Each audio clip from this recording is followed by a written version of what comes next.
Bien, vamos ahora a cambiar de información porque hay una preocupación completa entre los padres de familia por la situación que están viviendo sus hijos. Muchos de ellos ya en clases virtuales, también por supuesto en clases que se han adoptado desde el Ministerio de Educación para los colegios o para los estudiantes de la escuela pública. Pero en la escuela privada hay muchos que ya están haciendo estas clases vía internet, pero los padres están preocupados. Algunos de ellos ya han anunciado que no quieren este año mandar a sus hijos de vuelta al colegio porque temen que se contagien del coronavirus. Vamos a hablar de inmediato entonces con Crisólogo Cáceres. Él es presidente de la Asociación de Consumidores, de la Asociación Peruana de Consumidores, ASPEC, quien está de alguna manera recogiendo una larga lista de denuncias, quejas y preocupaciones de los padres de familia sobre el servicio educativo que están recibiendo. Crisólogo, ¿cómo estás? Bienvenido a las pantallas de ATV+.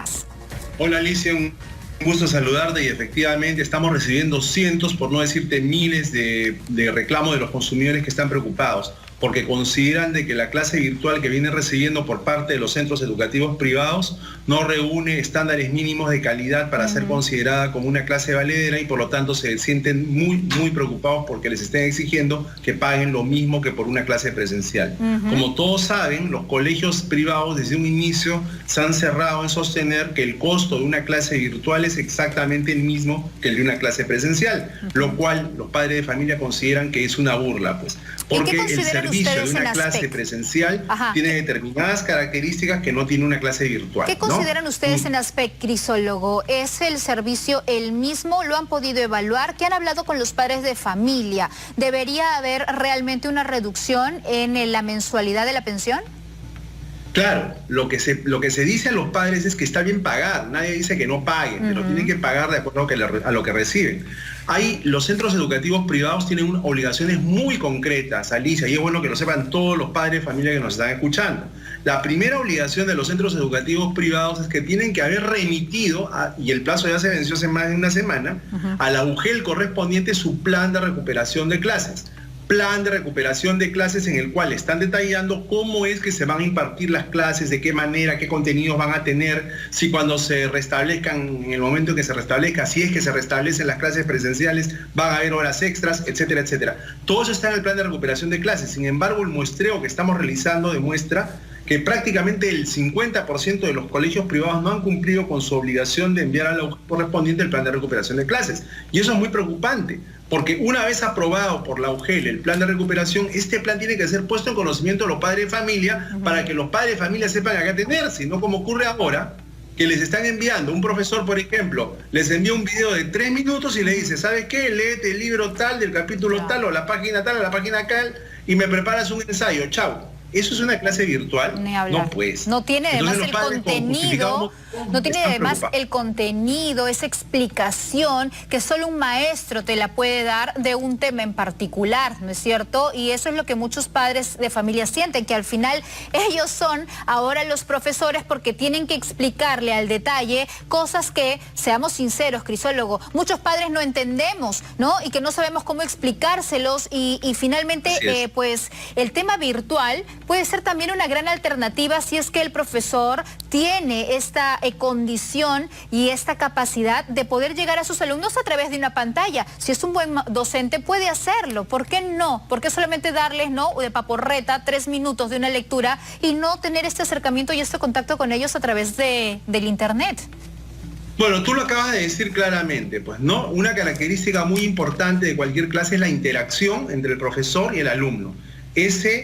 Preguntar, responder, aclarar, explicitar, eso es fundamental en toda prestación de un servicio educativo y eso no se está respetando. Ahora bien, debemos dejar en claro que la educación a distancia es una alternativa que me parece que llegó para quedarse. ¿Por qué? Porque existen muchos lugares en el país en los cuales hay muchas dificultades con la infraestructura de los colegios. Entonces, la educación a distancia, como la que se viene realizando a través del programa Aprendo en Casa, que impulsa el IRTP, el Instituto de Radio y Televisión, y a la cual se han sumado canales de televisión privados como el tuyo, que están impartiendo 1 hora de educación a todos los chicos. Esas son iniciativas que tendrían que mantenerse en el tiempo más allá de que pase la pandemia, porque, repito, es una manera eficiente, si es que está todo bien conseguido, bien armado, bien estructurado, de impartir conocimiento. Claro, ahora, ahí vamos a otro tema que está impulsando ASPEC. después de haberte dicho lo que te acabo de decir, ¿es conveniente que se reabran las clases presenciales en los colegios? ¿Sí o no? Nosotros consideramos que no es conveniente, porque fíjate, según todo lo que se está señalando, está quedando claro de que la curva máxima de la pandemia va a llegar en el mes de mayo. De ahí va a venir la etapa de meseta y de ahí va a empezar a crecer hacia junio, julio.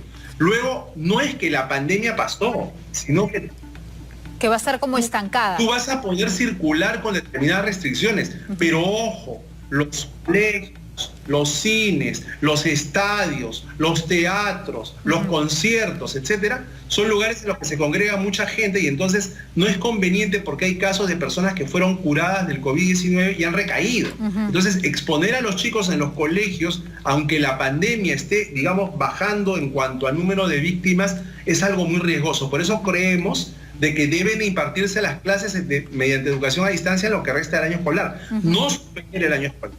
O sea, no sería suspenderlo, pero sí quizás que sea este sistema a distancia se prolongue, porque en teoría es hasta mayo, donde se dijo de que ya los chicos podrían regresar a aulas previa evaluación, ¿no es cierto? Entonces, para ti, crisólogo, no deberían regresar en mayo y debería extenderse este sistema virtual. Rotundo. ¿Todo el año, crisólogo? ¿Todo el año extenderse de manera virtual? ¿Sabes cuándo yo podría atreverme a enviar a un niño al colegio con seguridad? Cuando se encuentre la vacuna a la enfermedad, nada más. Porque antes ha sido eso. Estamos hablando del próximo año mínimo. Yo no creo, Alicia, que la vacuna se encuentre este año. Y aunque se encontrara este año, tiene que haber una etapa en la cual se va a probar, en la cual se va a administrar a sujetos de prueba, etcétera, y luego se va a fabricar en masa, y luego de ahí va a tener que llegar a diversos países. Entonces, yo creo que debe buscar que el Ministerio de Educación reestructure el presupuesto. El Ministerio de Educación, las partidas que tenía presupuestadas para construir, para infraestructura, para equipamiento de aulas, etcétera, esos recursos tienen que ser redireccionados para la compra de tablets, para la creación de plataformas virtuales para la enseñanza, para la capacitación de docentes, etcétera, etcétera. Yo creo que en este momento pensar en la educación tradicional como había sido concebida hasta el año pasado es una utopía. Tenemos que adaptarnos a la nueva realidad que estamos experimentando y en esa realidad el método más seguro para impartir educación son las plataformas digitales, no hay otro. Y la televisión y la radio, repito, juegan un rol protagónico. Con la televisión y la radio trabajando al unísono, junto con los medios virtuales, podemos darles, quizás no la educación que todos hubiéramos esperado este año, ¿no? Sí, claro. Todos hubiéramos querido que la educación fuera lo que los padres de familia contrataron al inicio del año. Una educación presencial, con los chicos asistiendo al colegio 7 horas al día, con la interacción con el profesor, haciendo uso de una infraestructura, etcétera, etcétera. Pero yo mucho me temo que eso no va a poder ser, porque si no, nos corremos el riesgo de que lo que se logre pueda retroceder.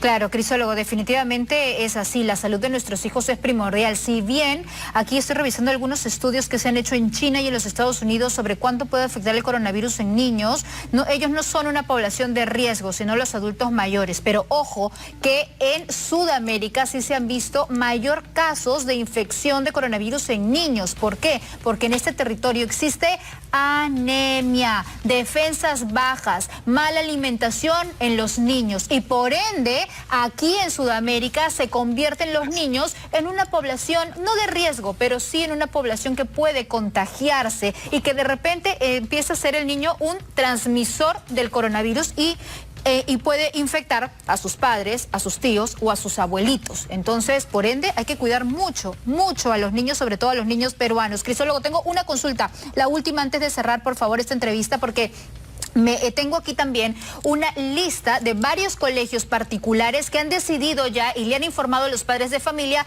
que van a bajar un porcentaje de sus pensiones, ¿no? Pero que este porcentaje asciende a 10% o 15% menos de lo que suelen pagar mensualmente. ¿Qué pasa si el padre de familia no está de acuerdo, ¿no? ¿Tiene igual la obligación de pagarlo? ¿Puede recurrir a alguna instancia?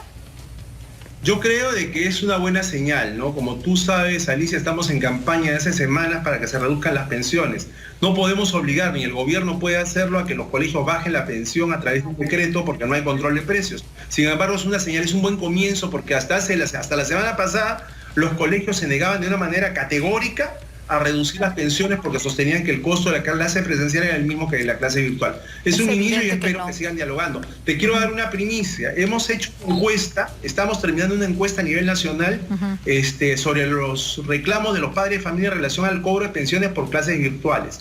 Esperamos tener los resultados hacia mañana al mediodía y lo difundiremos en el programa. Estamos haciendo una encuesta que va a abarcar, calculamos a esta hora de la tarde, alrededor de 2.000 a 2.500 personas. Entonces nos va a dar una buena muestra a nivel nacional de lo que están sintiendo los padres de familia para que el Ministerio de Educación tome cartas en el asunto. ¿Ese resultado se lo vas a llevar al Ministerio de Educación para que puedan adoptar algunas medidas directas? Porque también recibimos reclamos por los centros educativos superiores, o sea, las universidades, ¿correcto? En este caso, la Superintendencia SUNEDU de Servicios Educativos tiene que pronunciarse, porque hay muchas clases que son carreras que requieren prácticas en campo, como medicina, ingeniería, odontología, etcétera, que solo una parte del curso se desarrolla en el aula y el otro es en otras instalaciones o a campo, ¿no? Por eso no pueden cobrarles lo mismo a los chicos por clases virtuales que por las clases que tienen que hacer. Entonces esperamos que la SUNEDU se pronuncie porque lamentablemente hasta ahora guardan un incomprensible silencio. Bueno, lo cierto es que definitivamente hay una situación todavía de preocupación entre los padres de familia. Vamos a esperar cuál es el resultado de esta encuesta y qué es lo que se puede hacer, ¿no? Lo cierto es que las clases virtuales deben de ser así de ricas, ¿no? Así de ricas como son las clases en aulas, ¿no? No puede ser que se les mande un tema, se les explique y se les deje la tarea en casa. Eso no es el compromiso que debe tener un profesor. Eso no es una clase. Claro, que debe ser adoptado también a través de este sistema virtual y las universidades lo mismo, ¿no? Deben tener también este sistema. Gracias, Crisólogo. Volamos en tiempo, se quedaron muchas preguntas, pero espero tener otro enlace contigo esta semana para seguir informándole a los padres de familia sobre lo que se está adoptando.